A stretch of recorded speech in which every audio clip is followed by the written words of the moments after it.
In this tutorial, I want to explain the 4 steps that you can follow or that you should follow if you want to learn any grammar topic easily.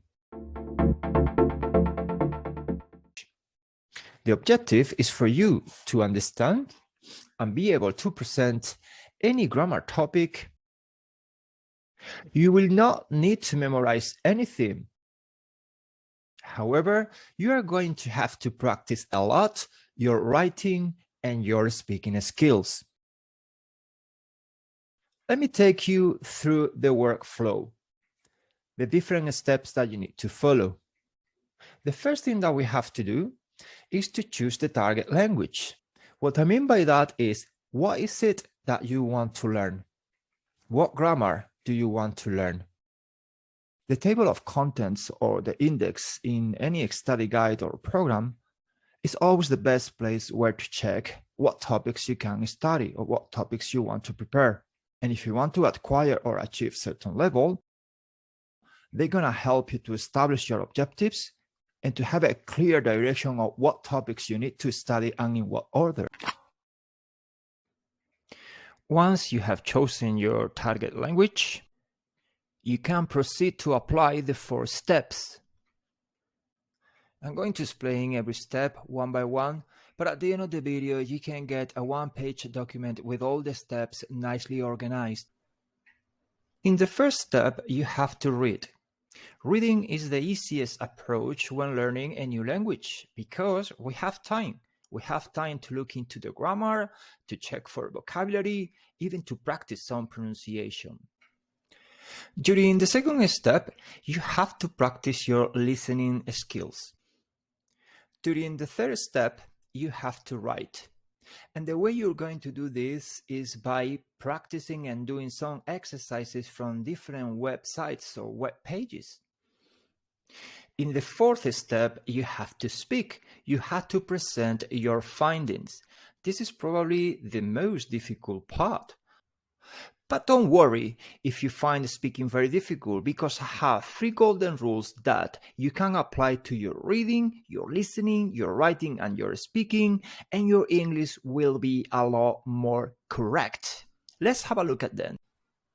First golden rule, you must always apply the SVOLT formula. I mean subject, verb, object, location, and time to everything that you read.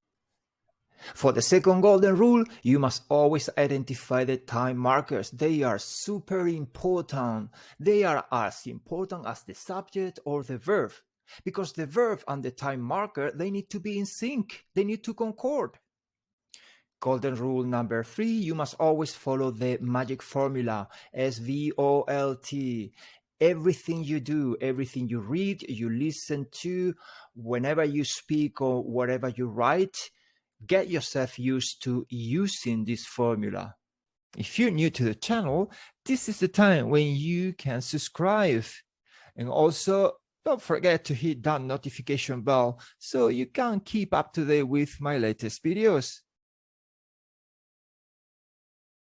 Once you have chosen your target language, we are going to proceed with the first step.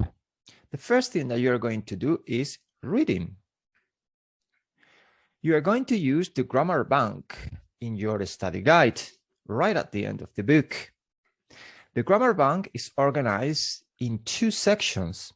It's usually organized with examples first, and then you got the explanation. And that is the way that you need to get used to working. Step number 1, reading. Using your grammar bank, which is at the end of the book, you are going to read the examples and you are going to apply the SVOLT formula to each one of those examples. If you compare the subject, the verb, the location, the object, the time markers, what are the differences between those? You need to write your key ideas down. Try to use simple sentences following the formula SVOLT.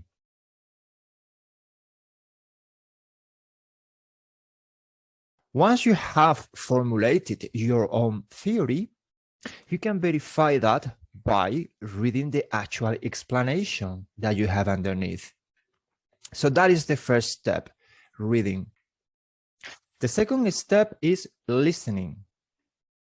In YouTube, you should watch 2 or 3 videos on the topic.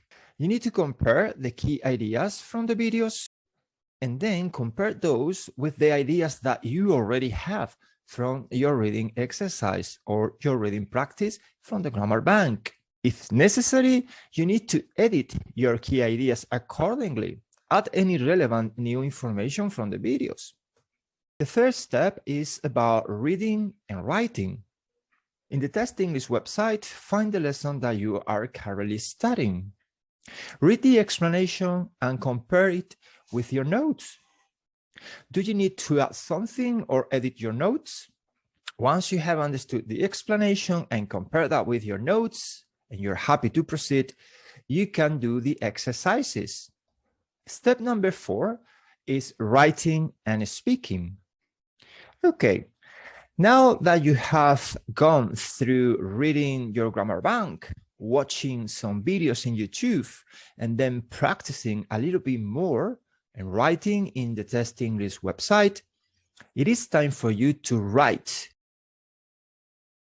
a summary, because you're going to have to explain, you're going to have to present that summary. So use examples taken from the books, from the videos, or from the Test English website, and explain the theory from the examples. Don't start with the theory, always start with the examples. Once you have practiced your presentation, you should be able to speak a lot more fluently and more confidently. And at the same time, you should have learned an important grammar topic. Remember, if you can explain something clearly and fluently, it means that you have really learned it.